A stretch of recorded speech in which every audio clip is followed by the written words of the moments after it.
எல்லாருக்கும் வணக்கங்க. இன்னைக்கு நம்ம கொத்தமல்லி தம்பளி எப்படி பண்ணலாம்னு பார்க்கலாங்க. கொத்தமல்லியை கட் பண்ணி மிக்ஸி ஜார்ல போட்டு நல்லா அரைச்சு பேஸ்ட் மாதிரி எடுத்துக்கலாங்க. ஒரு கிண்ணத்துல எடுத்து தனியா வச்சுக்கலாங்க. தயிர் வந்து நல்லா மோர் மாதிரி அடிச்சு எடுத்து வச்சுக்கலாங்க. அதுல தேவையான அளவுக்கு உப்பு போட்டு நல்லா கலந்து விட்டுலாங்க. இதுல வந்து நம்ம அந்த அரைச்சு வச்சிருக்க பேஸ்ட் இருக்கீங்களா, அதை வந்து கொஞ்சமா கலந்து நல்லா கலக்கி விட்டுக்கலாங்க. மிக்ஸி ஜார் கழுவின தண்ணி இதில் சேர்த்துக்கலாம். தேவையான அளவு தண்ணி சேர்த்துக்கலாங்க. இது வந்து தண்ணி மாதிரி தான் இருக்கும். இதில் பொடியாக நறுக்கி வச்ச வெங்காயம், சின்ன வெங்காயமா இருந்தாலும் சரி, பெரிய வெங்காயமா இருந்தாலும் சரி, எது வேணா சேர்த்துக்கலாங்க.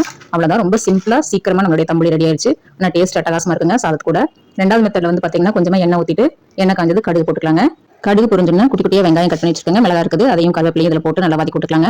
வெங்காயம் நல்லா செவந்து வரட்டும். வெங்காயம் நல்லா செவந்து வந்தோம்னா நம்ம அரைச்சு வச்சுக்கோங்க இல்லைங்களா, அந்த பேஸ்ட் இதில் போட்டு நல்லா வதக்கி எடுத்துக்கலாம். சிம்லேயே வச்சு வதக்கிக்கலாங்க. பாத்திரத்தில் ஒட்டாமல் வரும்போது எடுத்து நம்ம ஒரு கிண்ணத்தில் மாற்றி வச்சிடலாங்க. கொத்தமல்லி பார்த்தீங்கன்னா வதங்கும் போது லைட்டாக புளிப்பு ஜாஸ்தி ஆயிரும் எப்பவுமே. அதனால இதில் வந்து நமக்கு ஏற்கனவே தயிர் புளிக்கும் போது இந்த புளிப்பு வந்து அட்ஜஸ்ட் பண்ணி தண்ணி கொஞ்சம் நிறையா விட்டுக்கணுங்க. இதுக்கு பச்சை கொத்தமல்லி தம்பளி விட அதே குவான்டிட்டி ரெண்டுமே போட்டாலும் இதில் வந்து புளிப்பு கொஞ்சம் ஜாஸ்தியாக தான் இருக்கும்.